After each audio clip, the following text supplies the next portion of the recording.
इस video lecture के अंदर मैं आपको करवाने वाला हूं एक बहुत ही ज़बरदस्त कंसेप्ट, जो आपको अगर आपको इसकी अंडरस्टैंडिंग हो गई तो आपको परसेंटेज के कई क्वेश्चंस खेल लगेंगे। पूरा प्रॉफिट एंड लॉस आपको एक खेल की तरह हो जाएगा और पूरा इंटरेस्ट चैप्टर वो भी खेल की तरह हो जाएगा, अगर आप इस चीज़ को अच्छे से समझ पाए। और यहाँ पर मैंने लिखा है ट्रेवलिंग टुवर्ड्स आंसर, मतलब होगा क्या, क्वेश्चन के अंदर आपको एक वैल्यू दी जाएगी और हमने क्या करना है, हम कुछ फ्रैक्शंस से मल्टीप्लाई करेंगे, ठीक है, और उस वैल्यू से आंसर की तरफ बढ़ने लगेंगे और कुछ फ्रैक्शन से मल्टीप्लाई करने के बाद उनको कैंसिल आउट करने के बाद हमारा आंसर आ जाएगा, ज्यादा कुछ लिखना नहीं पड़ेगा, ठीक है। अगर इसके कंसेप्ट की बात करूं कि ये कंसेप्ट किस चीज को डील करता है, ठीक है, या फिर इसके अंदर क्या होता है, ये होता है dealing with multiple percentage changes. मतलब क्या है कि किसी भी वैल्यू के अंदर किसी भी तरह से अलग अलग प्रतिशत बदलाव आए, जैसे मान लो 20% बढ़ जाए किसी चीज की वैल्यू है, राम की सैलरी 20% बढ़ गई, उसके बाद 40% कम हो गई, उसके बाद 30% बढ़ गई, उसके बाद 12.5% कम हो गई, ऐसे मल्टीपल चेंजेस। और ये जो परसेंटेज के चेंजेस आते हैं ये जरूरी नहीं है ये डायरेक्टली आएंगे, आपको हमेशा दिखते नहीं है कि ये सीरीज में आ रहे हैं, लेकिन ये मैं इस तरीके से आपको विजुलाइज करके करवाने वाला हूं धीरे धीरे स्टेप बाय स्टेप, कि आपको दिखने लगेगा कि इस तरह के क्वेश्चंस बहुत ज्यादा मौजूद होते हैं इन 3 चैप्टर्स के अंदर, ठीक है। तो आराम से एक मूवी की तरह देखिएगा, बिल्कुल बेशक से आपको बेसिक लगे, लेकिन फिर भी क्या जाता है, रिलैक्स होकर आराम से बैठ के देखते रहिएगा, धीरे धीरे कंसेप्ट बिल्कुल रूटेड हो जाएगा आपके दिमाग में, ठीक है, जड़े जमा लेगा। तो देखो भाई, हुआ क्या कि मेरे पास कोई वैल्यू थी, वैल्यू नंबर 1, तो वैल्यू नंबर 1 जो है वो 20% कम हो गई, तो 20% कम होके एक नई वैल्यू बन जाएगी ना, पहली से 20% कम, वो है वैल्यू 2, ठीक है। वैल्यू 2 20% कम होने के बाद जो नई वैल्यू आई थी वो फिर से 20% कम हो गई, तो एक नई वैल्यू आ गई भाई, और छोटी हो गई 20%, वैल्यू 3, और फिर से 20% मान लो हमने घटा दिया तो नई वैल्यू आ गई भाई, वैल्यू 4। तो वैल्यू 1 जो है वो है 4000, और हमने देखनी है कि वैल्यू 4 की वैल्यू क्या होगी, ये जो चौथी वैल्यू है इसका कितना मान है, कितनी वैल्यू है, ठीक है। तो बस हमने यहां पर क्या देखना है कि जब कोई भी परसेंटेज चेंज आए, ये मैं आपको पहले बता चुका हूं कि किसी चीज को अगर 20% कम करना है, 20% कम करने का मतलब है कि 100 से 80 कर देना, मतलब कि 4/5 कर देना। तो अगर 20% कम करना है तो उस चीज को बस 4/5 से गुना कर दो।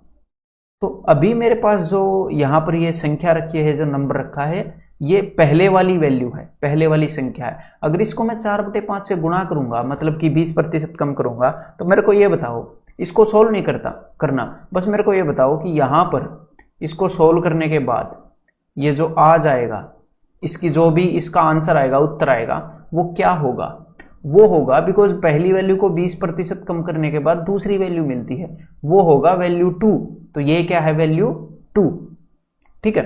अब वैल्यू 2 को फिर से 20% कम करेंगे तो तीसरी वैल्यू आ जाएगी, तीसरी संख्या आ जाएगी, तीसरा नंबर। तो मैंने फिर से 20% कम कर दिया, 20% कम करने के लिए 4/5 से गुना करना पड़ता है, ये तो आपको पता ही है। तो इसका जो भी आंसर आया था वैल्यू 2 का, इस डिब्बे का जो भी आंसर आया था, मुझे पता नहीं क्या आंसर आया था, लेकिन उसको 4/5 से गुणा तो कर ही सकते हैं। अब ये जो नई वैल्यू आएगी यहां पर, ये जो नया डिब्बा बन गया है, इसके अंदर वाली चीजों को अगर सोल्व करेंगे तो वो आ जाएगी अपनी वैल्यू 3। अब वैल्यू 3 को मैं फिर से 20% कम कर दूं, मतलब एक बार फिर से 4/5 कर दूं, तो अगर इस सारे को हम सोल्व करेंगे तो वो आ जाएगी वैल्यू 4, और हमने क्या निकालनी है, वैल्यू 4। और चाहे मैं पहले वाले डिब्बे को, ये जो डिब्बा है, इसको पहले सोल्व करूं 4/5 गुणा करके, या इन सबको इकट्ठा सोल्व कर लूं, उससे तो फर्क पड़ता नहीं, तो बस मैं इन डिब्बों को एक बार हटा रहा हूं फिर यहां से, ठीक है, मतलब इसको मैं इकट्ठा सोल्व कर लूंगा, और ये कोई ज्यादा कॉम्प्लेक्स बात तो है नहीं, बिल्कुल सिंपल सी बात है। तो बस हमने यहां पर देखना क्या है, हमने यहां पर यह देखना है कि जब भी कंसेक्यूटिव परसेंटेज चेंजेस होते हैं और हमें एक वैल्यू गिवन है, तो फ्रैक्शन से मल्टीप्लाई करके उन सारे चेंजेस का इफेक्ट, उन सारे बदलाव का असर हम एक बार में पा सकते हैं, और बिल्कुल छोटी सी बात है, अब तक आप ये जान गए होंगे। तो एक बार मैं इसको कैलकुलेट कर लेता हूं। ऊपर 3 जीरो हैं, 3 जीरो का क्या मतलब है, 3 जीरो का मतलब है कि 3 10 हैं, ये जो 3 जीरो हैं, और एक 10 के अंदर एक 5 होता है, एक 2 होता है। तो मेरे पास नीचे 3 5 अवेलेबल हैं, तो मैं 3 5 से 3 10 को काटूंगा तो मेरे पास 3 2 आ जाएंगे, है डायरेक्टली ऐसे कैलकुलेट कर सकते हैं। और मेरे पास एक 4 है, 4 का क्या मतलब होता है कि 2 बार 2, 4 का मतलब होता है 2 बार 2। तो यहां पर मेरे पास 2 2 हैं, यहां पर फिर 2 2 हैं, मैं इन सारे 2 को गिन रहा हूं, 2 2 4 2 6 2 8, 8 और 3 11, मतलब 2 की पावर 11 जो कि होता है 2048, बिकॉज 2 की पावर 10 क्या होता है 1024। और मैंने आपको बताया है 2 की पावर 12 तक आपने याद रखना है। क्लियर है? तो ये आपने डेफिनेटली याद रखनी है, जो चीजें मैं आपको बता रहा हूं काम आएंगी। अब चलिए इन्हीं को स्टेप बाय स्टेप आगे बढ़ाते हैं, बिल्कुल बेसिक से लेकर उस एडवांस लेवल तक लेके चलेंगे कि जब भी इस कंसेप्ट को किसी भी तरह से एग्जामिनर छुपा के भी आपको क्वेश्चन के अंदर देगा तो प्रैक्टिस करने के बाद आपको वो दिख जाएगा, और इन क्वेश्चंस में बहुत ज्यादा टाइम सेव होता है अगर सीधा सीधा दिख जाए तो देखो भाई, स्टार्टिंग में वैल्यू 5000 है। अब मैं डायरेक्टली बिना ज्यादा एक्सप्लेन किए हुए बस इन चेंजेस से मल्टीप्लाई करने जा रहा हूं। ठीक है, पहले मैं एक्सप्लेन तो कर चुका हूं कि कैसे हम पहली वैल्यू से, पहली संख्या से दूसरे की वैल्यू पा लेंगे, दूसरी संख्या से तीसरे की। तो पहली से दूसरी की तरफ जाने के लिए हमें 4/5 से मल्टीप्लाई करना पड़ेगा, मतलब कि 80/100 से 20% कम करना है। ये लो भाई 4/5। अब मैं कहां पर पहुंच गया, अब दूसरी वैल्यू पर पहुंच गया। अब 20% इंक्रीज करना है, 20% बढ़ाना है, तो 6/5 से मल्टीप्लाई करूंगा, 6/5। ये चीजें तो अब तक याद हो गई होंगी, 20% कम करना 4/5, कम करना 4/5। तो इसको सोल्व कर लेते हैं भाई। तो यहां पर पहले की तरह 3 10 है ना, 3 10 3 0, तो 3 5 के तो यहां से कट जाएंगे, एक 8 आ जाएगा, मतलब कि 3 2 आ जाएंगे, एक 5 से ये 5 कट जाएगा। तो अब इसको फिर से सोल्व कर लेते हैं। तो यहां 8 के अंदर 3 2 हैं, 3 और 2 5, 5 और 2 7, 7 और 2 9, तो 2 की पावर 9, वो हो गया जी 512। ठीक है, और इंटू 6, तो ये कितना हो जाएगा भाई, 6 5 30, 3072, 12 छिक्के 72, 3072। ये जो पांचवी वैल्यू है, पांचवी संख्या 3072 के बराबर आएगी। तो चलिए एक और क्वेश्चन देख लेते हैं। अगर वैल्यू a 5000 है तो वैल्यू 5 कितनी होगी, और इन सबको पॉज करके करते रहिएगा, बिल्कुल बेसिक है, धीरे धीरे बढ़ेंगे। तो भाई 20% कम किया 4/5, 30% बढ़ा दिया 13/10, मतलब 130/100, 40% बढ़ा दिया मतलब कि 7/5, 140/100, 50% कम कर दिया मतलब कि आधी कर दी वैल्यू, तो हाफ। तो चलिए भाई इसको सोल्व कर लेते हैं। 50 से ये 50 कैंसिल हो गया, 5 दूनी 10, यहां से एक 10 बनता है तो एक 0 चलेगी, तो यहां पर सिर्फ 10 रह गया, तो इसको सोल्व करते हैं। तो ये हो गया भाई 13 चौके 52। अब 52 को मैं 7 से मल्टीप्लाई कर रहा हूं, 350 और 14 364, 3640। क्लियर है? चलिए अब आगे बढ़ते हैं। तो देखिए अब तक फ्रैक्शन के चेंजेस में नहीं लेके आया था, तो चलिए एक बार फ्रैक्शन के चेंजेस भी कर लेते हैं।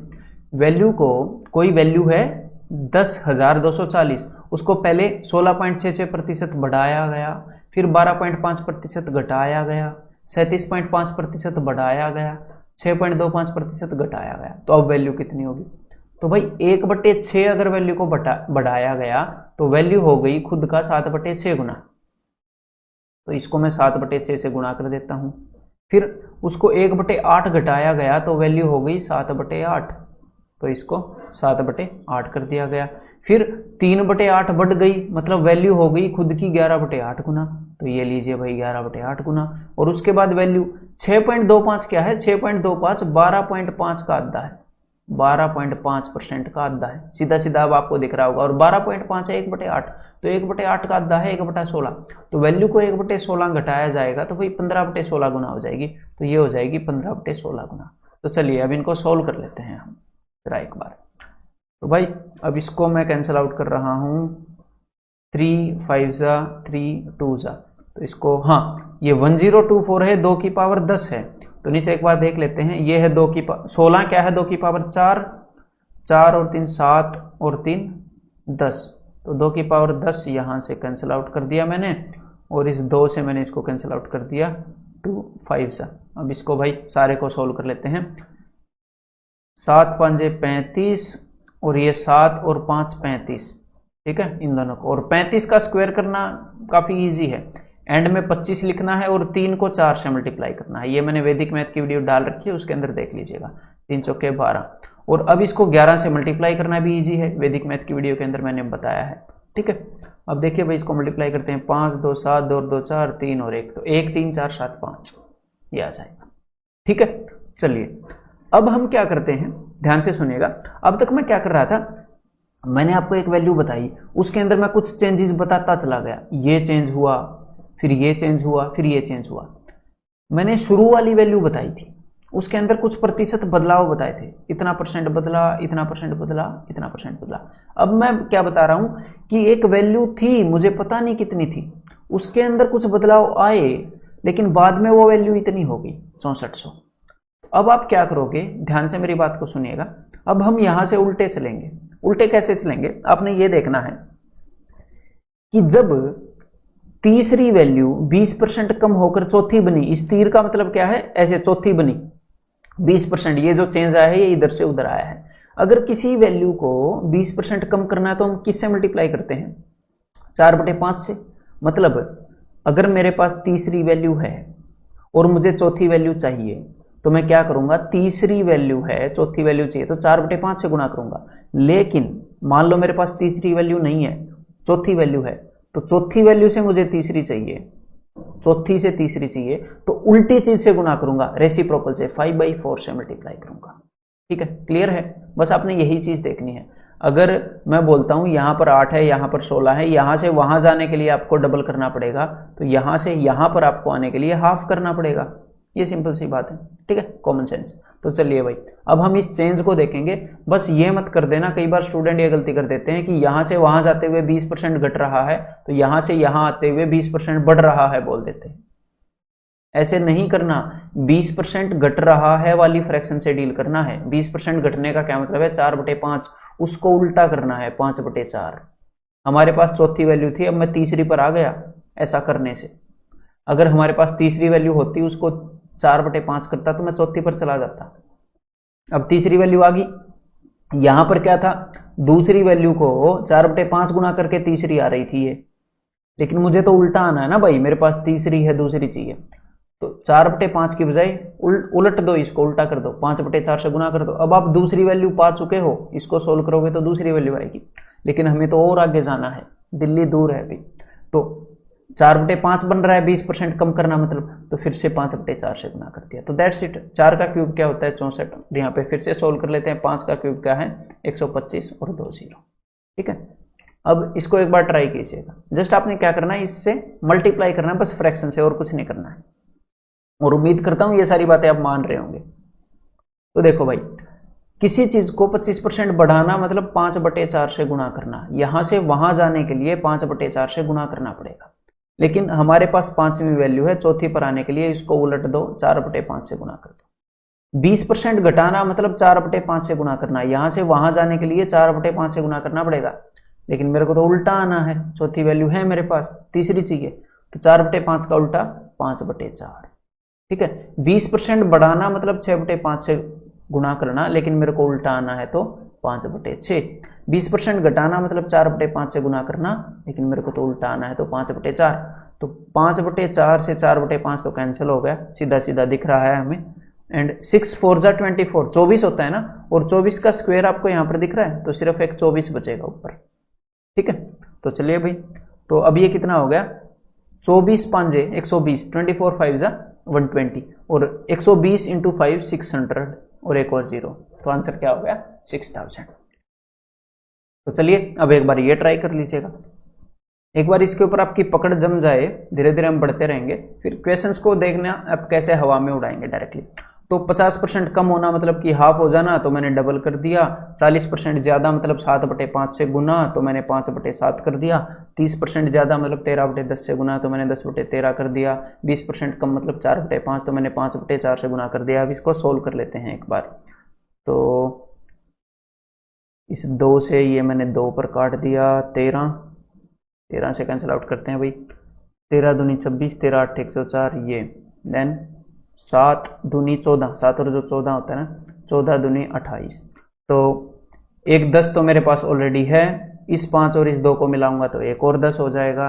ठीक है, और ये हमारे पास एक 5 है, तो 5 इस 10 के नाम की एक 0, इस 10 के नाम की एक 0, और एक ये 0 रही 0, तो कितना आ गया, 5000 आंसर। कैलकुलेशन तो आप कर ही लेंगे।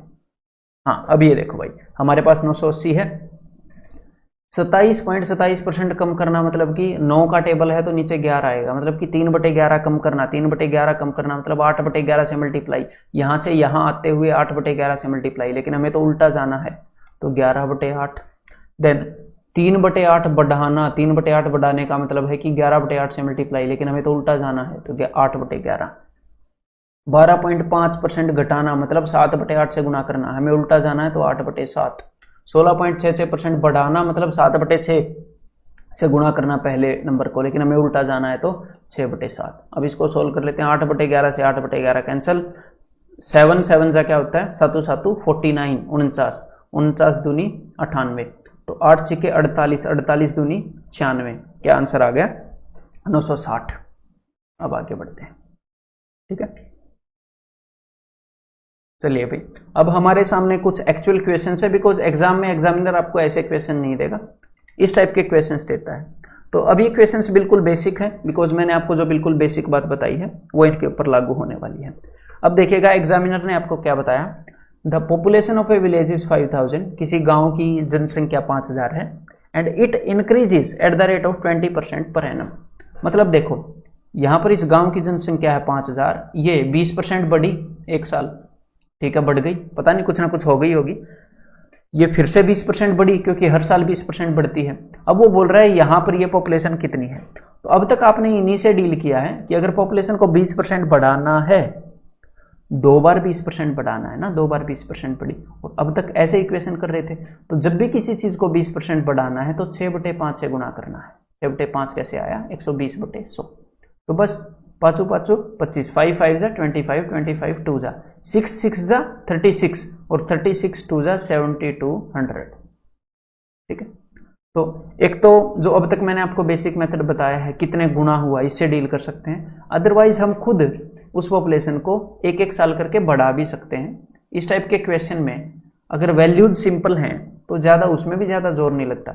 जैसे 20% बढ़ाना है तो इसका 10% क्या है, 10% तो 500 है, एक के बाद पॉइंट लगा के आ जाएगा, तो 20% क्या होगा, 500 का डबल 1000, तो मैंने पहले साल के लिए इसको 1000 बढ़ा दिया।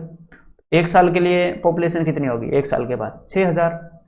अब इसका 10% क्या है, इसका 10% है 600, 600 का डबल क्या है 1200, है ना, मतलब कि 20% 1200, तो अब पॉपुलेशन कितनी होगी 7200, ठीक है। अब ये वाला क्वेश्चन करो भाई जरा, population of a town is this and its annual increase is 10%, हर साल 10% बढ़ती है, तो इसकी करेक्ट पॉपुलेशन क्या होगी 3 साल बाद। एक साल में 10% बढ़ती है एक बार, तो 3 साल में 3 बार 10% बढ़ जाएगी, और जब भी कोई वैल्यू 10% बढ़ती है तो उसको 11/10 से गुणा करना पड़ता है। मतलब कि ये अभी इतनी है तो 3 बार इसको 11/10 से गुणा करना पड़ेगा, मतलब 3 बार इसको 10% बढ़ा दिया हमने। अब तक हमने यही किया, तो बस इसको सोल्व करना है, तो ये 3 0 से 3 0 कैंसिल हो जाएंगी, और बस अब इसको सोल्व करना है। तो पहले मैं इसको इस 11 से मल्टीप्लाई कर रहा हूं, ठीक है, 4 6 और 4 10, ये 704 आ गया। फिर मैं इस 11 से मल्टीप्लाई कर रहा हूं, बिकॉज 11 से मल्टीप्लाई फास्ट कर पाते हैं हम, ये 4 फिर 4 फिर 7 फिर 7, अब फिर 11 से मैं मल्टीप्लाई कर रहा हूं, 4 8, 7 और 4 11, 7 और 7 14 और 1 15, 7 और 1 8, 8 5 1 8 4 4, अच्छा फिर इस 5 की जगह यहां पर क्या आएगा 8 आ जाएगा, क्लियर है। तो यहां पर आंसर क्या हो जाएगा, ऑप्शन बी। समझ में आ गया आपको, चलिए अब आगे बढ़ते हैं। The value of a machine, अब यहां पर क्या करेगा, जो कंसेप्ट मैंने आपको बताया है एग्जामिनर उसी कंसेप्ट को अलग अलग क्वेश्चंस के अंदर पिरो रहा है, और इसी को प्रॉफिट एंड लॉस में बड़े अच्छे से पिरोता है। The value of a machine depreciates, depreciates का मतलब है कि कम होना, at the rate of 16% per annum, हर एक साल 16% कम हो रही है, तो 16% कम होने का क्या मतलब है, 100 में से 16 गए 84, 100 से 84 हो रही है, 4 से अगर इसको कैंसिल करें तो 21/25 गुना हो रही है हर एक साल। तो the price of a new machine, नई मशीन का प्राइस इतना है, एक साल के बाद 16% घट जाएगी, फिर 16% घट जाएगी, तो 2 साल के बाद इतनी वैल्यू होगी, फिर 16% घट जाएगी, 3 साल के बाद इतनी वैल्यू होगी। तो हमने 3 बार 16% घटाना है, एक बार 16% घटाने के लिए 21/25 से मल्टीप्लाई करना पड़ता है, तो बस 3 बार 21/25 से मल्टीप्लाई कर दो, वैल्यू 3 बार 16% घट जाएगी। अब 25 का स्क्वायर क्या होता है? 25 का स्क्वायर होता है 625, तो 2 25 से एक 625 गया, और 25 से ये 100 चला जाएगा 4 पर। 2 जीरो का क्या मतलब है? 100। 1 जीरो का क्या मतलब है? 10। तो अब मैंने आपको एक चीज बताई थी कि मेरे भाई 21 का क्यूब याद रखिएगा, 9261। 21 का क्यूब कई बार जरूरत पड़ती है, 9261, और 9261 इंटू 4, ठीक है, 36,000 समथिंग होगा, ठीक है। वैसे 36,000 नहीं होगा, 4 दूनी 800, 36,800 से बड़ा ही होगा, और एंड में आएगा 4, तो ये एक ही ऑप्शन है। आखिर में तो 4 आएगा ना, यूनिट डिजिट 4 एकम 4, और 36,054 तो नहीं होगा, बिकॉज मैंने 4 को 9 से गुणा किया तो 36,000 आ रहा है, और जब 4 को इस 2 से गुणा करूंगा 200, तो 36,800 से तो बड़ा ही होगा, दिख रहा है सीधा सीधा, तो ऑप्शन सी आंसर हो जाएगा, ठीक है। अब आगे बढ़ते हैं। The forest cover in a town a in 2002, तो 2002 के अंदर टाउन के अंदर इतना हेक्टेयर फॉरेस्ट कवर था, मतलब कि इतना जंगल था। पहले तो ये 5% बढ़ गया, तो 5% बढ़ने का क्या मतलब है? बढ़ा दो भाई 5%, इसको 21/20 से मल्टीप्लाई कर दो, 21/20 से मल्टीप्लाई कर दिया, 5% बढ़ गया। और फिर अगले साल ये 10% बढ़ गया, तो 10% बढ़ाने के लिए 11/10। बस अब इसको सोल्व कर लो, तो 20 इंटू 10 200, 200 से अगर मैं इसको कैंसिल करूंगा 2 जीरो गई, और 6 पे चला जाएगा, तो 21 सिक्के 126, 126 को 11 से करूंगा 6, 6 और 2 8, 2 और 1 3, 1386। ठीक है, क्लियर है। एक तो ये तरीका है, अदरवाइज मैंने क्या बताया था, मैन्युअली भी आप कर सकते हो। फॉरेस्ट कवर 1200 था, पहले साल के अंदर 5% बढ़ा, तो इसका 10% है 120, तो 5% है जी 60, तो फॉरेस्ट कवर हो गया 1260। अगले साल 10% बढ़ा, तो इसका 10% है 126, ठीक है। तो अब कितना हो जाएगा? ये हो जाएगा 1386, ऑप्शन बी। तो बस एग्जामिनर क्या कर रहा है कि 2002 के अंदर कुछ फॉरेस्ट कवर था, पहले 5% बढ़ गया, फिर 10% बढ़ गया, बस ये प्रतिशत चेंजेस आपको बता रहा है। The number of colleges in a town increase by 5% annually if it is 15435 now the number of colleges 2 years अगो। अब ये क्या बोल रहा है कि आज कॉलेज 15435 हैं, 2 साल पहले कितने थे, मतलब आज की चीज बता दी, 1 साल पहले, 1 साल पहले, ऐसे पूछ रहा है आपसे कि कुछ कॉलेज हैं 5% बढ़े, ठीक है, फिर से 5% बढ़े, ठीक है, तो आज कॉलेज 15435 है, तो पहले कितने थे? तो इस टाइप के क्वेश्चन थोड़ी देर पहले कराए थे ना, कि हमें फाइनल वैल्यू पता है कि भाई इन इतने प्रतिशत बदलाव के बाद वैल्यू कितनी होगी, हमें पहले वाली निकालनी है, ये तो हमें पता ही है। तो सिंपल सी बात है, पहले इतने कॉलेज थे, उसके बाद कॉलेज कितने हो गए, थोड़े से बढ़ गए, 5% बढ़ गए, तो 5% बढ़ने का क्या मतलब है? 21/20 से मल्टीप्लाई होना, ठीक है। फिर से कॉलेज 5% बढ़ गए, तो इस वैल्यू का 5%, ये जो हरी हरी वैल्यू है इसका 5% बढ़ गए, मतलब 21/20 गुना हो गए। और अब जो कॉलेज हैं वो हैं 15435। तो जैसा कि मैंने पहले आपको बताया है, अब हमें उल्टा जाना है ना यहां से, तो इस 21/20 वाली फ्रैक्शन को ही उल्टा कर करके मल्टीप्लाई करेंगे। यहां से यहां आने में 20/21 हुआ था, अब सॉरी 21/20 हुआ था, अब 20/21 करेंगे। यहां से यहां आने में 21/20 हुआ था, अब 20/21 करेंगे। बस अब मैं इसको कैंसिल आउट कर रहा हूं, 21 7 147, 21 3 63, 21 5 21 3 63, 21 5, तो 35 दूनी 70 दूनी 140 के आगे 2 जीरो लगेंगे, ठीक है। आंसर क्या हो जाएगा? ऑप्शन है। अब आगे बढ़ते हैं। The number of colleges in a town increase by 5% during first year, पहले साल के अंदर 5% बढ़े, बाई 11.11% ड्यूरिंग सेकेंड ईयर, दूसरे साल के दौरान 11.11% बढ़े, and decrease by 16.66% during third year, तीसरे साल के दौरान 16.66% बढ़े, सॉरी डिक्रीज हुए, एंड अगेन इंक्रीज, फिर से इंक्रीज हो गए। तो पहले कुछ कॉलेज थे, पहले बढ़े, फिर उसके बाद क्या हुआ, उसके बाद फिर बढ़े, फिर घट गए, फिर उसके बाद फिर बढ़ गए, और यहां पर कॉलेज 21,000 हैं। तो बिल्कुल सिंपल क्वेश्चन हो गया, बेसिक हो गया ना, मैंने आपको कराया है कि इन परसेंटेज चेंजेस की जो भी फ्रैक्शन थी उसको उल्टा कर करके मल्टीप्लाई कर देंगे। और ये मेरे ख्याल आपको रटने की जरूरत नहीं है, अगर ए से बी जाने में 2 गुना कर रहे हैं तो बी से ए आने में 1/2 गुना होगा, कॉमन सेंस है। तो देखो भाई, अब हमारे पास स्टार्टिंग में इतने कॉलेज थे, फिर इतने थे, ये बढ़ रहे हैं ना, फिर उसके बाद घट गए थे एंड में। ठीक है, तो देखो अब हमने क्या करना है, अब हमारे पास कॉलेज हैं, एक बार इन गोलों को हटा देते हैं भाई, इनकी जरूरत नहीं है। तो अब हमारे पास कॉलेज हैं 21,000। आपने जस्ट क्या देखना है, देखो अब तक मैं आपको क्या बता रहा था, अब तक हम क्या कर रहे थे, ध्यान से सुनिएगा इस बात को, कि पहले जितने भी कॉलेज थे, पहले साल कॉलेज क्या हुए थे, बढ़े थे 5%। उसके बाद फिर से कॉलेज क्या हुए सेकेंड ईयर में,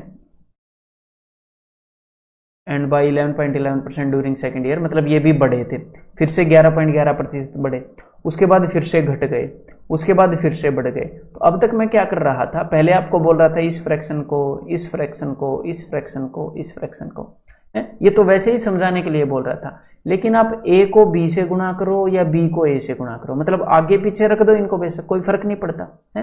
तो जब आपको क्वेश्चन पढ़ के समझ में आ गया है कि इस टाइप का क्वेश्चन है, तो जरूरी नहीं है ऐसे पीछे वाली परसेंटेज को लेकर डील करना, पहले वाली परसेंटेज से चल पड़ो। तो सबसे पहले क्या था, सबसे पहले, अब फिर उसके बाद तो हम क्वेश्चन को ऐसे लिखते हैं एग्जाम में 21,000 की 5% बढ़े थे, तो आपका दिमाग क्या बोलेगा, 5% बढ़ना मतलब 21/20 होना, तो 20/21। फिर 11.11% बढ़े थे, 11.11 होता है 1/9, मतलब कि 10/9 हो जाना। तो लेकिन हमने क्या किया, 9/10 से गुणा कर दी। एंड फिर डिक्रीज हुए थे 16.66% तीसरे साल, तो 16.66% होता है 1/6, 1/6 कम होना मतलब कि 1 - 1/6 5/6 हो जाना। तो मैंने क्या कर दिया 6/5, क्योंकि मैं फाइनल वैल्यू पता है उल्टे जा रहे हैं। और फिर से वो इंक्रीज हुए थे 1/7, तो 1/7 इंक्रीज होने का क्या मतलब है, 8/7 गुना होना, तो 7/8 हमने कर दिया। तो जितने भी प्रतिशत बदलाव आए थे, हमने वो सारे प्रतिशत बदलाव उल्टे रिस्टोर कर दिए। अब चलिए अब इसको सोल्व कर लेते हैं भाई। 21 से 21 कैंसिल हो गया, 10 से ये एक और 10 चला गया, और 8 और 5 40, ठीक है। तो 20 दूनी 40, इस 2 से मैंने इस 6 को काट दिया 3। और एक और छोटी सी बात मैं आपको बताऊं, नीचे जो 2 था ना, उस 2 से मैं इन 0 को कभी नहीं काटता, अगर पॉसिबल हो तो। क्यों नहीं काटता, अरे भाई 0 को 0 पड़ा रहने दो ना, कैलकुलेशन करने में आसानी होती है, बाकी चीजों को काटो जब तक मजबूरी ना हो, 0 को चिपकाना ही है एंड में। तो अब इसको सोल्व कर लेते हैं, 9 × 27 और 27 7 189, 189 के आगे 2 0, तो यहाँ पे आंसर क्या हो जाएगा, ऑप्शन सी। अब आगे बढ़ते हैं, ठीक है। The number of cows in A lawn increased by 5% during the first year, पहले साल 5% बढ़ी, and by 11.11% during the second year, दूसरे साल इतने परसेंट बढ़ गई काउ, किसी खेत के अंदर गायें, तीसरे साल x% कम हो गई during the third year, and again increase by 14.28% during the fourth year, and the net percentage increase in 4 years is 50%, then the value of x। देखो मान लो नंबर ऑफ काउज जो थी, स्टार्टिंग में नंबर ऑफ काउज थी c, वैसा equation है बिल्कुल, पहले 5% बढ़ी, मतलब कि 21/20 गुना हो गई, ठीक है। उसके बाद 11.11% बढ़ी, तो 11.11 मतलब 1/9, तो वो हो गई 10/9 बढ़ने के बाद। उसके बाद डिक्रीज बाई x%, उसके बाद x% घटी। अब मेरे भाई मेरे को ये x% तो पता नहीं क्या है, अगर इस x की जगह 10% होता तो मैं 9/10 से मल्टीप्लाई करता, 20% होता तो मैं 4/5 से मल्टीप्लाई करता, मतलब अगर मेरे को इसकी वैल्यू पता होती तो मैं किसी न किसी चीज से तो मल्टीप्लाई करता। तो अब तो मेरे को पता नहीं किस चीज से मल्टीप्लाई करूं, तो जिस भी चीज से मल्टीप्लाई करता मैंने उसको m मान लिया, क्योंकि अगर मेरे को यह पता चल जाए कि किस चीज से मल्टीप्लाई करना है, तो सीधा सीधा पता लग जाएगा कि कितने परसेंट कम हुई या ज्यादा हुई, m मान लिया मैंने उस चीज को। उसके बाद 14.28% बढ़ी, मतलब कि 1/7 बढ़ी वैल्यू, 1 + 1/7 8/7, 8/7 गुना हो गई, तो चलो भाई नंबर ऑफ काउज 8/7 गुना हो गई। तो ये सब होने के बाद, ये सब होने के बाद क्या हुआ, ये सब होने के बाद काऊ की जो संख्या है, अगर पहले c थी तो अब वो 50% ज्यादा है। 50% ज्यादा का मतलब कितने गुना? 50% ज्यादा का मतलब है 3/2 गुना, 150/100। तो यहां पर भी वही चीज लिखी है कि भाई काऊ की जो गाय की संख्या है वो कितनी हो गई, और यहां पर भी वही चीज लिखी है, पहले से 50% बढ़ गई अगर पहले सी थी। तो बस मैंने इन दोनों को बराबर में रख दिया। अब इसको सोल्व कर लेते हैं एक बार। इस m की वैल्यू आ जाएगी, तो c से c तो कैंसिल हो गया, ठीक है, कर लेते हैं भाई सोल्व। 7 3 21, इस 3 से ये 3 कैंसिल हो गया भाई, इस 0 से ये 0 कैंसिल हो गया, इस 2 से ये 2 कैंसिल हो गया, ठीक है। अब इस m की वैल्यू, अब हमने क्या करना है, m के अलावा जो भी चीजें हैं उनको दूसरी साइड भेज दो ताकि आपको m की वैल्यू मिल जाए। तो ये जो 9 है ये तो चला जाएगा दूसरी साइड ऊपर, और ये जो 8 है ये चला जाएगा दूसरी साइड नीचे। तो m की वैल्यू है 9/8, ठीक है। तो m की वैल्यू अगर 9/8 है, इसका मतलब है जो भी वैल्यू थी काऊ की, जो भी वैल्यू थी वो पहले के कंपैरिजन में अगर 8 से 9 हो गई, पहले 8 थी तो अब 9 हो गई, मतलब 1 बढ़ गई 8 पर, मतलब 12.5% बढ़ गई। यहां पर यह पूछा गया है एंड डिक्रीज्ड बाई x%, तो इस डिक्रीज्ड की जगह इंक्रीज्ड आएगा। क्लियर है, इसकी जगह इंक्रीज आने वाला है। और कितने परसेंट इंक्रीज हुआ? 12.5% इंक्रीज हुआ। अब नेक्स्ट क्वेश्चन करते हैं। The value of a machine depreciates at the rate of 10% per annum, it was purchased 3 years ago। तो भाई एक मशीन 3 साल पहले खरीदी गई, ये उसका रेट था, तो हर साल वो 10% कम होता गया उसका रेट। तो इक्वेशन अब मेरे ख्याल हो गए हैं बोरिंग, इन क्वेश्चन को आप डेफिनेटली कर सकते हो। और आज उसका रेट हो गया 26389.80।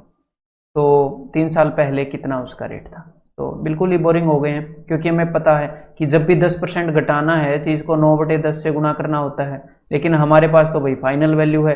तो अगर हमारे पास फाइनल वैल्यू है तो हम क्या करेंगे, इसको 3 बार, इसको मैंने दशमलव की जगह पे 100 बना लिया, इसको मैं 3 बार 10/9 से गुना करूंगा, क्योंकि उधर से इधर आते हुए 9/10 से गुना किया था, इधर से उधर जाएंगे तो 3 बार 10/9 से गुना किया। और अब इसको सॉल्व करके जो भी आंसर आएगा वो हमारा टिक कर देंगे। अब इसको ये मत बोलिएगा कि ये कैलकुलेटिव है, अगर ये आपको कैलकुलेटिव लेता है, कैलकुलेटिव लगता है, तो इसका मतलब ये है कि आप कैलकुलेशन से थोड़ा सा बिना वजह लेजीनेस फील करते हैं। कभी भी कैलकुलेशन से लेजीनेस मत फील करिएगा। 9 का टेबल कैलकुलेटिव नहीं होता। अगर आपको टेबल रिवाइज करना पड़ रहा है 37 का डिफिकल्ट वे में, तो उसको कैलकुलेटिव बोल सकते हैं। 9 का टेबल तो यार टिप्स पे होता ही है ना। तो चलिए अब 9 से इसको कैंसिल आउट करते हैं। ये हो गया भाई 9 दूनी 18, 9 में 81, 9 3 27, 9 दूनी 18, 9 दूनी 18। फिर से 9 से करते हैं, 9 3 27, 9 दूनी 18, 9 5 9 8, देन 9, 9 3 27, 9 6 9 दूनी, तो 3 6 2 के आगे 2 0 होंगी, 3 6 2 के आगे 2 0। अगर किसी वस्तु का मूल्य हर विषम वर्ष में 25% बढ़ता है, विषम मतलब कि ओड, और हर सम वर्ष में, हर इवन साल में, हर इवन ईयर में 20% कम होता है, तो 1900 वर्षों में कितना बदलाव आ जाएगा? भाई ये तो काफी कैलकुलेटिव हो गया ना क्वेश्चन। चलो एक बार इसको सोल्व करने की ट्राई करते हैं, बिकॉज 1900 बार आपको चीजों से मल्टीप्लाई करना पड़ेगा। तो देखो कि पहले चीज की वैल्यू मान लो v थी, तो जब वो 25% रोज मतलब कि बढ़ी, 25% बढ़ी, तो जब भी 25% बढ़ेगी तो किस चीज से मल्टीप्लाई करोगे? 5/4 से है। और मान लो मैंने पहले क्या मान लिया, पहले ओड मान लिया ईयर, फिर बाद में इवन मान लिया। पहले ओड और बाद में इवन, या फिर पहले इवन और बाद में ओड मानने से कोई फर्क नहीं पड़ता। क्यों फर्क नहीं पड़ता?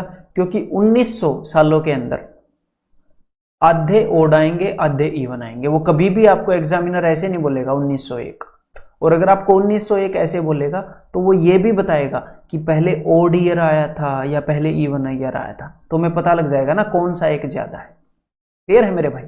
तो क्योंकि पहले पीछे मानने से फर्क नहीं पड़ेगा। अब इवन देखते हैं कि इवन ईयर के अंदर क्या होता है, 20% कम हो जाता है। तो 20% कम होना मतलब कि 4/5 गुना होना। तो पहले 5/4 गुना हुआ, फिर 4/5 गुना हुआ, फिर से ओड ईयर आ गया तो फिर से 5/4 गुना हो गया रेट, फिर से इवन ईयर आया, फिर से 4/5 गुना हो गया। तो अब तो आपको ये पेयरिंग समझ में आ गई होगी कि ओड ईयर के अंदर जो चेंज हुआ इवन ईयर के चेंज के कारण ये आपस में कैंसल आउट हो रहा है बस। तो चीज की वैल्यू जो है, उस वस्तु का मान जो है, मूल्य जो है, वो बदलेगा ही नहीं। तो यहां पर आंसर क्या आ जाएगा? Option C. क्लियर है?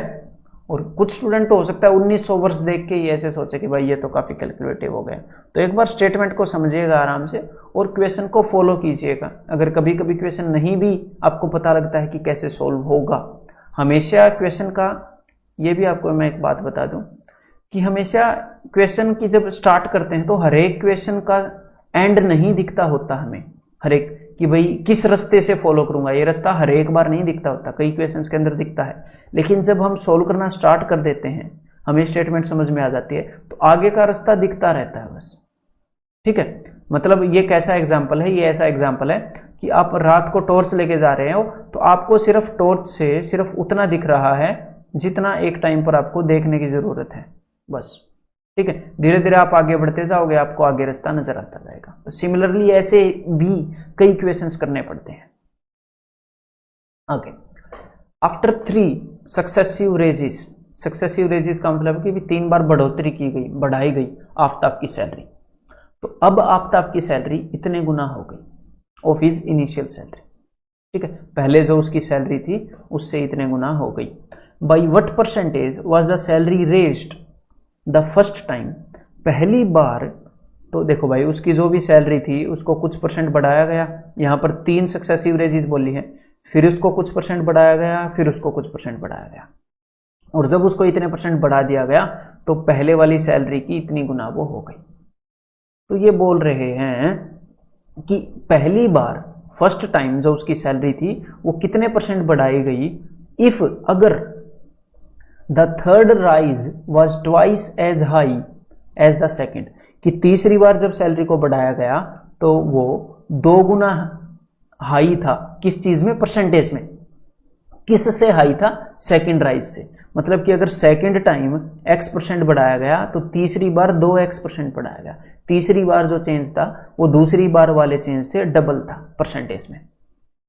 एंड द सेकेंड रेज, और जो दूसरा रेज था, दूसरी बार जब बढ़ाई गई तो वो भी डबल हाई था। किसके केस में? किसके कंपैरिजन में? फर्स्ट के कंपैरिजन में। मतलब अगर सेकंड में x% बढ़ाया गया तो फर्स्ट वाले में x/2% बढ़ाया गया था, ऐसे ये बोल रहा है। तो बस सिंपल सी बात है, हमें पता लग गया कि फर्स्ट बार जितने परसेंट बढ़ाया गया उससे डबल बार अगली बार बढ़ाया गया, उससे डबल प्रतिशत अगली बार बढ़ाया गया, और अगली बार उससे डबल प्रतिशत बढ़ाया गया। तो हमने जस्ट क्या देखना है, देखो भाई, और ये इतने गुना हो गया। हमें एक बात तो पता ही है, जब वैल्यू को 10% बढ़ाते हैं तो वो 11/10 गुना हो जाती है। जब वैल्यू को 20% बढ़ाते हैं तो वो 6/5 गुना हो जाती है। हमें ये सारी बातें पता है। तो आप ये करो, इस केस में क्या करो, आपके पास 2 ऑप्शन है। एक तो ऑप्शंस यूज कर लो, दूसरा क्या है, इसको भी फैक्टराइज कर सकते हैं। तो मैं दोनों तरीके आपको बता दूंगा। ठीक है, इसको फैक्टराइज करना भी, ऑप्शंस यूज करना भी। ऑप्शंस कैसे यूज करेंगे, देखो, मान लो मैंने मान लिया कि पहले वाला जो ये ऑप्शन है ये आंसर है, तो जब चीज को 10% बढ़ाएंगे तो कितने गुना हो जाएगी? तो हो जाएगी 11/10 गुना। ठीक है, अब अगर पहले वाला चेंज 10% है तो अगला चेंज 20% था, तो 20% बढ़ाने के लिए 6/5 गुना। फिर अगली बार पक्का 40% बढ़ाई गई होगी, तो 40% बढ़ाने के लिए पहले वाले से डबल डबल चेंज बताया ना इन्होंने, तो 7/5 गुना। अब ये जो भी आंसर है ये 378/125 आ जाना चाहिए। पहले वाले बदलाव के कारण इतने गुना, दूसरे वाले बदलाव के कारण इतने गुना, तीसरे बदलाव के कारण इतने गुना, तो टोटल इतने गुना हो जानी चाहिए सैलरी तीनों बदलाव के बाद। तो एक बार इसको सोल्व करके देख लेते हैं। 2 5 10, 2 3 6, तो नीचे तो 125 आ गया, लेकिन ऊपर 7 3 21, और 21 का 11 गुना क्या हो जाएगा? 231। ये तो नहीं है भाई, 231/125। अब एक और बात आप नोट कर सकते हो कि 125 से जब 231 तक मैं जा रहा हूं और यहां पर 125 से 378 पर जा रहा हूं, मतलब कि ज्यादा बढ़ रही है, जो अपना जो एक्चुअल चीज है वो ज्यादा बढ़ रही है। तो पहला चेंज 10% नहीं होगा, 10% से ज्यादा होगा। ठीक है, तो यहां पर फिर हम 15% चेक कर सकते हैं, 20% चेक कर सकते हैं। ठीक है, तो चलिए भाई ये भी चेक कर लेते हैं। तो या फिर अब मैं क्या करता हूं 15% के बजाय 20% चेक करता हूं, बिकॉज 20% इजीली मैं चेक कर लूंगा। तो एक बार ये मैं देख रहा हूं 20, 40 और 80 करना पड़ेगा ना, 20% बढ़ाना पड़ेगा, 40% बढ़ाना पड़ेगा, फिर 80% बढ़ाना पड़ेगा। तो जब 20% बढ़ाते हैं तो कितने गुना हो जाती है 6/5, 40% बढ़ाते हैं तो 7/5, और 80% बढ़ाते हैं तो ये तो आपको समझ में आ गया होगा 180/100, तो हो गई जी 9/5। तो नीचे आ गया 125 और ऊपर क्या आ गया 7 6 42, और 9 से इसको करेंगे तो 360 और 18 378। तो एग्जैक्टली इन 3 चेंजेस के बाद जो उसकी इनकम है वो इतनी हो गई। तो आंसर क्या हो गया ऑप्शन सी। तो ये तो पहला तरीका हो गया। अदरवाइज दूसरा तरीका क्या है वो भी मैं आपको बता देता हूं। देखो हमें यह पता है कि जब 3 बार चेंजेस किए गए तब जाके ये वैल्यू आई थी। तो अब मैं क्या करूंगा, मैं इसको फैक्टराइज कर रहा हूं। ठीक है, ये तो मेरे को पता है कि 125 3 बार बनाता है 5 5 और 5, ये मुझे पता है 5 5 बार। ठीक है, तो मुझे यहां पर 3% चेंजेस लाने हैं, इस तरीके से लाने हैं कि अगला उससे डबल हो, अगला उससे डबल हो। तो मैं 378 को क्या कर रहा हूं फैक्टराइज करूंगा, इसको तोड़ूंगा मैं। तो 378 को एक बार मैं तोड़ लूं। ठीक है, तो इसको मैं क्या करूंगा 2 से डिवाइड कर रहा हूं, 2 से डिवाइड करूंगा तो 2 1 कम 2, 2 8 16, 2 9 18। इस 189 को भी मैं तोड़ रहा हूं, तो 189 होता है 21 9 जा। इस 21 को भी मैं तोड़ रहा हूं 7 3 जा। ठीक है, तो मेरे पास क्या क्या सारी चीजें आई, मेरे पास आई 2 7 3 3 3। इस 9 को भी मैंने 3 3 तोड़ दिया। ठीक है, अब हम देखते हैं कि इनसे हम क्या बना पाते हैं, कि 3 इकट्ठे कंजिक्यूटिव परसेंटेज चेंजेस वैसे बना पाते हैं कि नहीं डबल वाले। तो देखो सबसे पहले मैंने क्या किया, ये हिट एंड ट्रायल मेथड है ये। सबसे पहले मैं क्या कर रहा हूं, देखो अगर मैं 6 उठा लूं 3 दूनी 6, तो 6/5 का क्या मतलब होता है, 6/5 का मतलब होता है 20%। अब मैं अगला 40% बनाने का टारगेट रख रहा हूं कि मेरे को कहीं से 14 मतलब कि 7/5 मिल रहा है कि नहीं। तो मेरे पास एक 7 तो है, 14/10 से 7/5 बनता है ना, मेरे पास एक 7 तो है, तो 40% का ही मिल गया। और अगर मुझे 60% बढ़ाना है, 60% बढ़ाना है, तो अब मेरे को क्या 80% बढ़ाना है, तो अब मेरे को क्या चाहिए, कितने बटे 5 चाहिए, मेरे को 9/5 चाहिए, और 2 3 भी हमारे पास है। ठीक है, तो ये टोटली हिट एंड ट्रायल है अगर आप उसी को फैक्टराइज करोगे तो। क्लियर है। और अगर इतने ज्यादा नंबर्स हैं तो हो सकता है आप बिना वजह कंफ्यूज भी हो सकते हो, तो ऑप्शंस वाइज जाना काफी अच्छा रहेगा। हाँ, लेकिन उस कन्वेंशनल वे से प्लीज मत जाइएगा कि भाई 100 plus x by 100 into 100 plus 2x/100, ये चीजें तो आपके दिमाग में आनी ही नहीं चाहिए। 100 प्लस 4x/100 इस टाइप की चीजें। ठीक है, चलिए भाई अब अगला क्या है भाई, after increasing the numerator of a fraction by 20%। तो एक फ्रैक्शन क्या होती है, एक भिन्न क्या होती है, उसके ऊपर न्यूमरेटर होता है मतलब उसका अंश होता है, और नीचे होता है उसका हर, डिनोमिनेटर। ठीक है, तो अब एग्जामिनर आपको बताता है उसके न्यूमरेटर के अंदर कितने प्रतिशत बदलाव आया, 20% बदलाव आया, 20% बढ़ा दिया, और उसका जो डिनोमिनेटर है जो उसका हर है उसको 30% घटा दिया। और मैं उम्मीद करता हूं कि ये सारे क्वेश्चन आप खुद सोल्व कर रहे होंगे मेरे सोल्व करने से पहले। और इनके अंदर जो भी बदलाव आया, इन बदलावों के बाद जो नई भिन्न है वो 4/5 हो गई। तो सबसे पहला तो बेसिक तरीका मैं आपको बता दूं कि न्यूमरेटर को मैंने मान लिया n, अंश को n मान लिया, हर को d मान लिया। तो न्यूमरेटर को कितने गुना करना चाहिए ये बताओ। अगर 20% बढ़ गया न्यूमरेटर 20% इंक्रीज हो गया, तो मतलब 1.2 टाइम्स हो गया, है ना भाई। 120% बढ़ गया तो 120/100 हो गया। और डिनोमिनेटर 30% घट गया मतलब कि 0.7 टाइम हो गया। और अब इन दो चेंजेस के बाद वो हो गए जी 4/5। तो पॉइंट से मैंने पॉइंट को उड़ा दिया। ठीक है, अब 4 3 12, इस 3 को मैं ले गया इधर नीचे, तो जब मैं इस 3 को उधर नीचे ले गया तो इस 5 3 15 हो गया, और इस 7 को मैं ले गया इधर ऊपर, तो जब मैं 7 को ऊपर ले गया तो ये हो गया 7/15। तो n/d मतलब वो फ्रैक्शन कितनी हो गई 7/15। तो एक तरीका तो ये है कि जो भी एग्जामिनर ने बोला हमने उसको फॉलो कर लिया। ठीक है, अदरवाइज आप क्या कर सकते हो, मैंने आपको बताया ना कि अगर हमारे पास कुछ वैल्यू है उसके अंदर कुछ परसेंटेज चेंज हुआ और हमारे पास फाइनल वैल्यू अवेलेबल है, तो उतना परसेंट बढ़ाने के लिए हमने जिस भी चीज से गुणा किया था आप उसके उल्टे से गुणा कर दो, उल्टे वापस आते हुए उसका ऑपोजिट, उसके रेसिप्रोकल से गुणा करते हैं ना, पारस्परिक से गुणा करते हैं। तो फ्रैक्शन कितनी हो गई, 4/5। ठीक है, जब भी इस टाइप का क्वेश्चन आए तो हमने न्यूमरेटर को 20% बढ़ाया था, मतलब कि 1.2 टाइम्स किया था। तो न्यूमरेटर क्या है, अंश 4 को, तो 4 को 1.2 मत करना, हमारे पास तो फाइनल उत्तर है। तो मैं क्या करूंगा, इसको 1.2 से गुणा करने की बजाय 1.2 से भाग कर दूंगा। ठीक है, उल्टा कर दिया ना मैंने। और जो डिनोमिनेटर है उसको 30% घटाया था, 30% घटाने का मतलब है 0.7 से मल्टीप्लाई करना। तो डिनोमिनेटर को 0.7 से मल्टीप्लाई करने के बजाय मैं 0.7 से डिवाइड कर दूंगा। तो 0.7 से डिवाइड करने का क्या मतलब है, डिनोमिनेटर को, हर को, मतलब कि ऊपर 0.7 से मल्टीप्लाई करना। बस आपने इतना लिखना और आंसर आ गया। बस ये 4 × 12 7/15। एक और क्वेश्चन करके देखो ऐसा ही, फाइनल मतलब इसी वे से करो एक क्वेश्चन। तो देखो, न्यूमरेटर को 20% बढ़ाया गया, डिनोमिनेटर को 20% घटाया गया, बाद में चेंज आ गया 4/5। तो न्यूमरेटर को 20% बढ़ाया था, मतलब 1.2 गुना किया था, तो मैंने डिनोमिनेटर को मैंने नीचे 1.2 गुना कर दिया।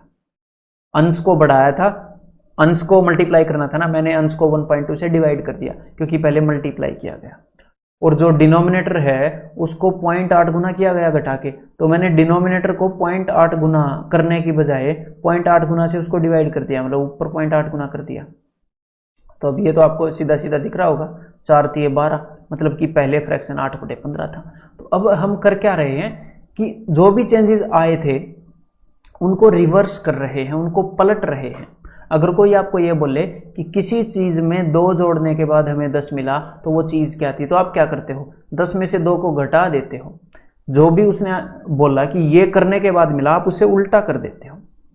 तो हम भी उससे उल्टा कर रहे हैं। ठीक है, अब अगला क्वेश्चन करते हैं। If the numerator of a fraction is increased by 400%, तो देखो भाई, न्यूमरेटर 400% बढ़ा दिया, डिनोमिनेटर को 500% बढ़ा दिया, और रिजल्ट आ गया 20/27। तो न्यूमरेटर को 400% बढ़ाना मतलब 100% से 400 बढ़ाना मतलब 500% कर देना, 5 गुना कर देना। तो न्यूमरेटर को 5 गुना किया, अंश को मैंने नीचे, मतलब मैंने न्यूमरेटर को 5 से भाग कर दिया। ठीक है, और इन्होंने क्या किया, इन्होंने हर को, मतलब डिनोमिनेटर को 500% बढ़ाया था, मतलब कि 6 गुना कर दिया था, 100 से 600 कर दिया था, 6 गुना। तो इस हर को मैंने 6 से डिवाइड कर दिया, मतलब कि ऊपर 6 से मल्टीप्लाई किया। तो बस अब इसको सोल्व कर लीजिए। 5 चौके 20, 3 दूनी 6, 3 में 27, 4 दूनी 8/9 थी पहले वाली फ्रैक्शन। ठीक है, तो इनमें से कोई नहीं है, तो आंसर क्या हो जाएगा, ई, नन ऑफ दिस।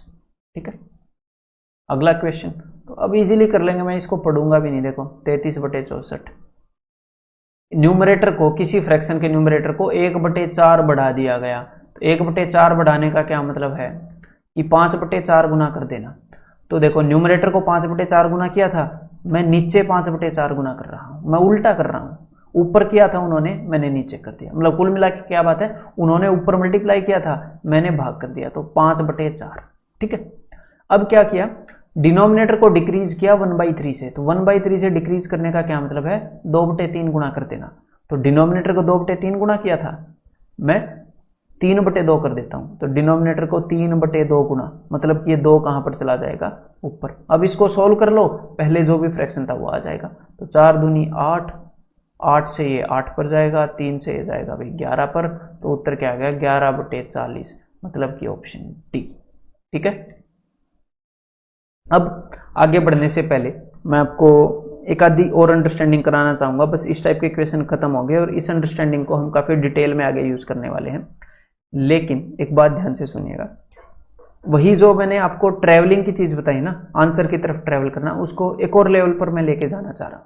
ठीक है, तो देखो यहां पर क्या है, यहां पर एग्जामिनर ने बताया है, मेरी बात को ध्यान से सुनने के बाद इसको एक बार सोल्व करने की कोशिश करिएगा। एग्जामिनर ने बताया है कि वैल्यू जो 2 है ना, दूसरे नंबर की जो संख्या है, जो वैल्यू है, वो पहली वैल्यू से 27.27% कम है, 27.27% कम है। जो तीसरे नंबर की संख्या है वो पहली वैल्यू से 16.16 16.66% ज्यादा है, मतलब 16.66% ज्यादा है। जो तीसरे नंबर की संख्या है वो पांचवी संख्या से 12.5% कम है। जो पांचवी संख्या है वो चौथी संख्या के कंपैरिजन में, मतलब आपको इशारा समझ में आ गया ना कि चौथी को अगर 37.5% घटाते हैं तो पांचवी वैल्यू आती है। अब अगर मैं आपको ये बताऊं कि चौथी वैल्यू ये है, मान लो मैं आपको ये बता दूं कि जो चौथी संख्या है वो ये है, तो चौथी संख्या से आप पांचवी निकाल लेंगे, जी हाँ निकाल लेंगे, परसेंटेज चेंज हमें पता है। पांचवी से आप तीसरी निकाल लेंगे, जी हाँ निकाल लेंगे। और तीसरी से पहली निकाल लेंगे, जी हाँ निकाल लेंगे। हमें रास्ता पता है ना कि भाई एक वैल्यू दूसरी से बड़ी है, एक पता है तो दूसरी आ ही जाएगी। और पहली से हम दूसरी निकाल लेंगे, निकाल लेंगे। तो मतलब एग्जामिनर आपको चौथी देकर दूसरी पूछ सकता है। या फिर अगर मैं आपको ये बताऊं दूसरी वैल्यू ये है, तो आप दूसरी से पहली, पहली से तीसरी, तीसरी से पांचवी, पांचवी से चौथी, ऐसे करके वो आपसे चौथी पूछेगा। तो इस हिसाब से हमें कई बार ट्रैवल करना पड़ जाता है। और जब इसी क्वेश्चन को अगर मैंने स्टेटमेंट में कन्वर्ट कर दिया तो ये एक डिफिकल्ट क्वेश्चन हो जाता है, या फिर एटलीस्ट टाइम कंज्यूमिंग तो हो ही जाता है अगर ये मेथड आपको ना पता हो तो चलिए अब आपने क्या करना है, जो अब तक मैंने आपको बताया था उसी चीज को यूज करके, अगर दूसरी संख्या 270 है तो आपको चौथी संख्या बतानी है। एक बार पॉज करके ट्राई कीजिएगा। ठीक, चलिए अब मैं बताता हूं। देखो दूसरी संख्या है 270, हमें चौथी बतानी है। हमने सिर्फ ये देखना है कि भाई पहली संख्या को अगर मैं 3/11 कम करता हूं, 27.27 मतलब कि 3/11 कम करता हूं, मतलब कि पहली को अगर मैं 8/11 से मल्टीप्लाई करूंगा तो दूसरी आ जाएगी। तो लेकिन मेरे पास तो दूसरी है, तो दूसरी को मैं 11/8 से मल्टीप्लाई करूंगा, मतलब वहां से यहां आने के लिए 8/11, यहां से उल्टा जाने के लिए 11/8। अब मेरे पास ये जो भी है ना, ये पहली संख्या आ चुकी है। और पहली संख्या को अगर मैं 16.66% बढ़ा दूं, मतलब 7/6 से गुणा कर दूं, तो तीसरी आ जाएगी। पता है हमें, तो भाई ये पहली तो आ चुकी है, तो इसको 7/6 से गुणा कर दिया तो तीसरी आ गई। अब मुझे इतना पता है कि पांचवी को 12.5% कम कर दें, पांचवी संख्या को, मतलब कि 1/8 कम कर दें, मतलब कि 7/8 गुणा कर दूं मैं पांचवी को, तो तीसरी आ जाएगी। तो क्यों ना, बिकॉज मेरे पास तो तीसरी संख्या है, क्यों ना मैं तीसरी को 8/7 कर दूं। अब मैं पांचवी संख्या पर पहुंच चुका। अब मेरे को इतना पता है कि चौथी संख्या को 3/8 बढ़ा दें, मतलब कि 11/8 कर दें, तो पांचवी आ जाएगी। तो मैं पांचवी को 8/11 करके चौथी पर पहुंचूंगा, तो पांचवी को मैंने 8/11 कर दिया। तो चीज वही है, इसी को अलग अलग तरीके से यूज किया जा सकता है। मैं इसी से ऐसे कॉम्प्लेक्स क्वेश्चन भी बना सकता हूं कि भाई उनको, अगर किसी को ये मेथड नहीं पता या डीप रूटेड नहीं है उसके मन में, तो उसको काफी टाइम लग जाएगा, कॉम्प्लेक्स लगेगा वो क्वेश्चन काफी। ठीक है, और सिर्फ एग्जामिनर तो आपको डायग्राम नहीं देगा ना, वो तो किसी भी वे में इसको दे सकता है, मतलब क्वेश्चन को ट्विस्ट किया जा सकता है, बट कंसेप्ट अच्छे से आता है तो इजीली उसको सोल्व कर लेंगे। तो 11/8 से 8/11 कैंसिल हो गया, 7 से 7 कैंसिल हो गया, 2 4 जा एंड 2 3 जा, 3 से कितने पर जाएगा, 9 0। तो ये चौथी संख्या क्या है, 360। ठीक है, तो अगर आपको ये मेथड आता है, ये कंसेप्ट पता है, तो प्रॉफिट एंड लॉस तो खेल होने वाला है। प्रॉफिट एंड लॉस के एक टाइप के क्वेश्चन तो बिल्कुल अच्छे से। ठीक है, तो अब मैं क्या करता हूं, अब मैंने आपको नंबर 4 संख्या बता दी, आपने पॉज करके नंबर 2 बतानी है। तो उम्मीद करता हूं आप नंबर 2 तक पहुंच गए होंगे। अब मैं आपको बिना कुछ लिखे ये करके दिखाऊंगा। ठीक है, बिना कुछ लिखे, लेकिन बोलूंगा जरूर कि नंबर 4 संख्या पर हम हैं, तो 4 से 5 पर जाने के लिए हमें 3/8 बढ़ानी पड़ेगी। तो 3/8 बढ़ाना मतलब 1 + 3/8, या फिर 3/8 को आप ऐसे कर सकते हो, 8 पर 3 बढ़ाना मतलब 8 और 3 11/8। अब तक ये तो आपको स्ट्राइक कर गया होगा कि इन दोनों का जोड़ ऊपर है, मैंने बताया नहीं ना, अब तक खुद ही सीख लिया होगा आपने। तो 11/8 गुना मैंने कर दिया, मैं पांचवीं पर पहुंच गया। पांचवीं से तीसरी पर जाना है तो 1/8 घटाना पड़ेगा, तो मैंने 1/8 घटा दिया। अब मैं तीसरी पर हूं फिलहाल, मतलब अब अगर मैं इसको सोल्व करूं तो तीसरी वैल्यू मुझे मिल जाएगी, तीसरी संख्या। पहली वाली संख्या को 7/6 से गुणा करके तीसरी पर जाया जा सकता है, 7/6 से गुणा करके। तो 6/7 से मैंने इसको गुणा किया क्योंकि मैं तीसरी पर था, और अब मैं पहुंच गया पहली संख्या पर। और लेकिन मुझे बतानी दूसरी है, तो पहली संख्या को इतने प्रतिशत कम करके, मतलब कि 3/11 कम करके, मतलब कि 8/11 गुणा करके दूसरी पर जाया जा सकता है। तो मैंने 8/11 गुणा कर दिया, और अब फिलहाल मैं खड़ा हूं संख्या नंबर 2 पर। अब मैं इसको सोल्व कर रहा हूँ भाई, 11/8 से 8/11 कैंसिल हो गया, 7 से 7 कैंसिल हो गया, 2 3 2 4, 4 से इसको कैंसिल किया, 4 3 12, 30 3 90, मतलब संख्या 2 क्या है 90। बिल्कुल सिंपल है। चलिए भाई अब एक लास्ट क्वेश्चन कर लेते हैं, एक और सिचुएशन मैंने क्रिएट की है। यहां पर एग्जामिनर आपसे क्या देकर क्या पूछ सकता है, एक बार पॉज करके वो बताओ जरा कि कौन सी संख्या देकर कौन सी संख्या आपसे पूछ सकता है। पॉज करके वो सोचो।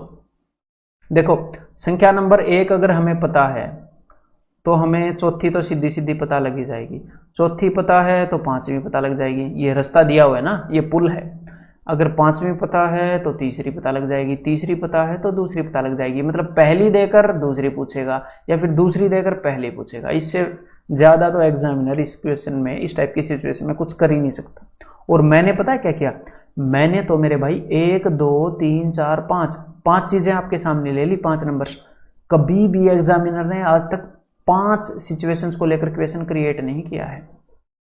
ठीक है, मैक्सिमम टू मैक्सिमम 3 लेकर या हद मार के कई सालों में एक बार 4 लेकर।